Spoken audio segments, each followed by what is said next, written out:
Olá e bem-vindos!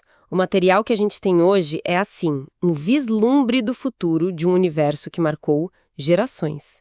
São as primeiras páginas da quinta edição de Vampiro à Máscara. E a nossa missão aqui é analisar bem a fundo o que esse preview revela. Não é só sobre regra nova, mas sobre uma filosofia nova, né? Que cara o mundo das trevas vai ter no século XXI?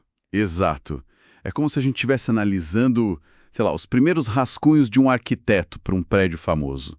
Cada linha, cada escolha de material já sinaliza uma intenção. A gente está tentando decifrar se eles estão só reformando a fachada ou reconstruindo as fundações do horror que a gente já conhece. E as primeiras pistas são, para dizer o mínimo, surpreendentes. Ok, então vamos analisar isso. E a primeira coisa que me impactou, assim, antes mesmo de eu ler qualquer texto, foi o visual. Honestamente, é um choque. O estilo gótico, com aquelas bordas ornamentadas, fontes rebuscadas, que são a cara do jogo. Sumiu. Sumiu completamente. O que você acha que eles estão querendo dizer com uma mudança tão drástica? Olha, o fascinante aqui é que essa mudança é a tese central da nova edição. Ao trocar o gótico por um layout que lembra tipo uma revista de arte contemporânea ou um zine de cultura urbana, eles estão fazendo uma declaração muito poderosa. O horror não está mais confinado em castelos e criptas. Ele está no apartamento ao lado. Está no feed do Instagram, no beco atrás da balada da moda. Eles estão, literalmente, arrancando o vampiro do pedestal da fantasia e jogando ele na nossa realidade crua. Faz todo sentido. A arte agora mistura fotografias de pessoas reais com ilustrações. Mas a paleta de cores ainda é bem sombria, né? Preto, roxo, vermelho. Então não é que o jogo ficou menos dark. Não, de jeito nenhum. Ele só ficou dark de um jeito diferente, mais próximo. Exatamente. Para um veterano, é um aviso. É tipo, esquece o que você sabe. Vamos te mostrar um monstro de um jeito que você não espera. E pro novato é um convite muito mais direto. Não exige aquela nostalgia pela estética dos anos 90. O horror aqui é imediato, é reconhecível. A proposta não é mais escapar para um mundo de fantasia gótica, mas sim perceber que o mundo das trevas já é o nosso. E essa ideia de realismo vai a lugares inesperados. Eu fiquei surpresa de ver uma página inteira dedicada à moda vampírica. A princípio parece algo meio superficial, mas o texto dá uma justificativa muito prática para o estereótipo de que vampiros usam preto. Não é só estilo, é funcionalidade. E isso é genial, porque transforma um clichê numa ferramenta de construção de mundo. A escolha do preto não é afetação, é a decisão lógica de um predador que precisa esconder mancha de sangue. Mas o texto vai além, né? Ele explora a dualidade do vampiro através da roupa. Entre os mortais, eles usam uma camuflagem para se misturar, para não serem notados, mas nos espaços deles, como um Elísio da Camarilla, eles se permitem usar roupas que acentuam a natureza predatória alienígena deles.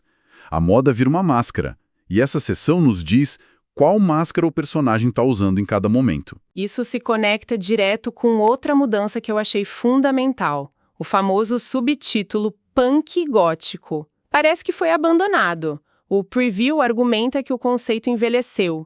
Isso me parece uma decisão bem corajosa, quase como renegar uma parte da identidade do jogo. Qual o impacto real disso? Eu vejo como uma correção de curso, e uma que era necessária. O punk gótico dos anos 90 era sobre rebelião contra um sistema opressor, corrupto, usando a escuridão como uma estética de protesto. O problema hoje é que essa estética foi completamente absorvida pela cultura pop. A gente tem anti-herói em toda a série, o dark virou mainstream, a rebelião foi comercializada. Então, lutar contra o sistema sombrio perde a força quando o próprio sistema vende camisetas com essa temática? Mais importante que existem dentro do personagem. E para deixar isso bem claro, o preview traz uma frase curta e demolidora. No heroes. Sem heróis. Isso muda tudo. Acaba com aquela fantasia de poder do vampiro como um super-herói sombrio, que foi uma tendência forte em algumas fases do jogo. A mensagem parece ser: você não está aqui para salvar o mundo, você está aqui para sobreviver à sua própria monstruosidade. É um retorno à essência do horror pessoal. A proposta é explorar a maldição. O que significa ser um predador imortal que já foi humano? Como você lida com a fome constante e o definhar da sua alma? O jogo está dizendo, nós te damos a oportunidade de interpretar um monstro. Abrace isso. Claro, isso pode afastar jogadores que buscam uma fantasia de poder mais heróica. Mas para quem busca uma experiência de horror profundo e introspectivo, é um chamado irrecusável. E para guiar essa jornada interior, eles introduziram ferramentas novas na criação de personagem que parecem muito promissoras. Falam de ambição e desejo. Como isso funciona na prática? São duas mecânicas que funcionam como uma bússola para a narrativa. A ambição é o objetivo de vida do personagem, a sua grande busca.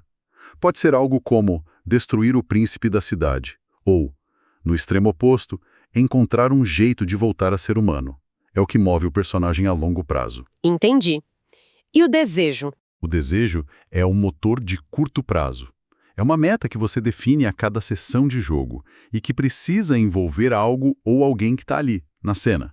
Tipo, quero descobrir o segredo que aquele carniçal está escondendo, ou preciso humilhar meu rival na frente da primigene.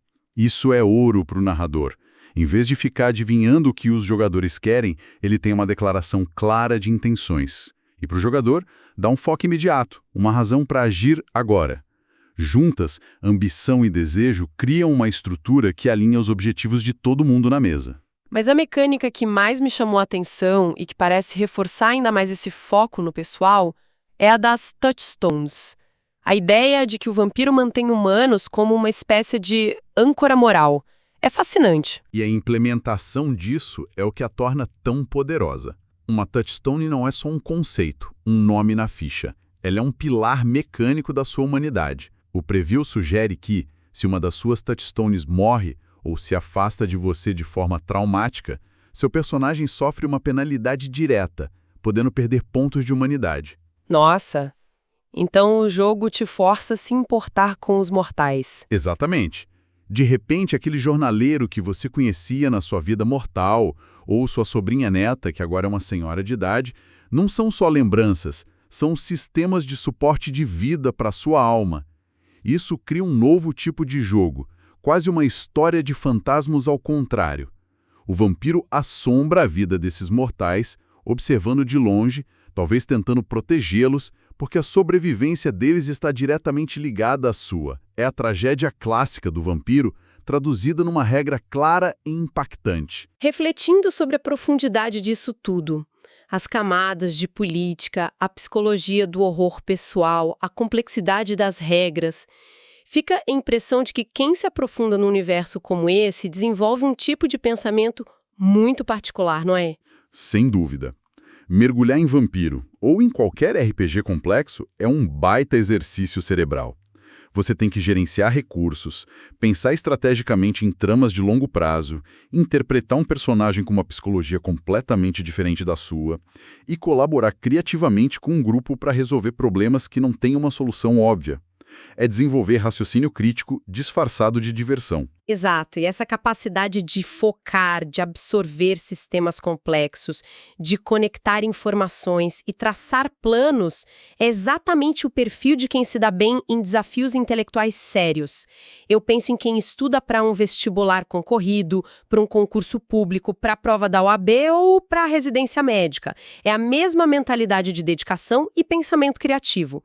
Olha, se você que nos ouve é estudante e se identifica com essa necessidade de uma preparação de alto nível, a dica é certeira. Entra agora em medicob.com.br, baixa o aplicativo e aproveita o maior banco de questões do Brasil.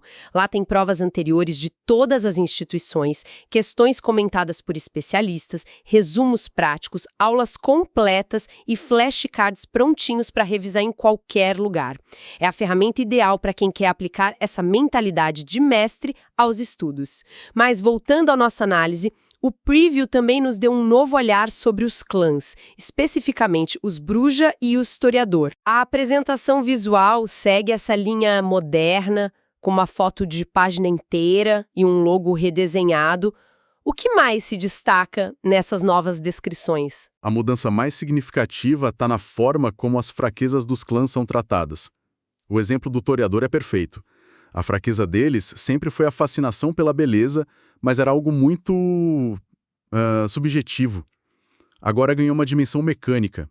Um toreador num ambiente que ele considera feio ou decrépito, um esgoto, um cortiço, sofre penalidades nas rolagens dele. Isso os obriga a agir como um toreador. Eles precisam ativamente buscar e se cercar de beleza para funcionar no seu potencial máximo. Exato.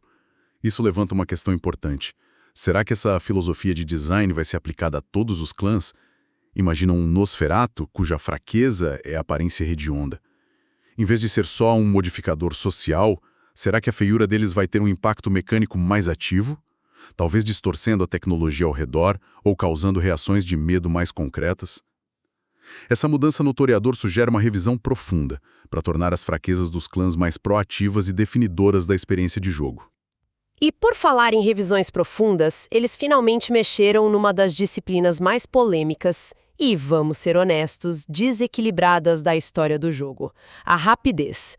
Ela sempre foi sinônimo de vencer o combate, a famosa máquina de moer carne. Como eles resolveram isso? A solução foi elegante e muito bem-vinda. Eles abandonaram a ideia de simplesmente conceder múltiplas ações por turno, que era o que quebrava o jogo.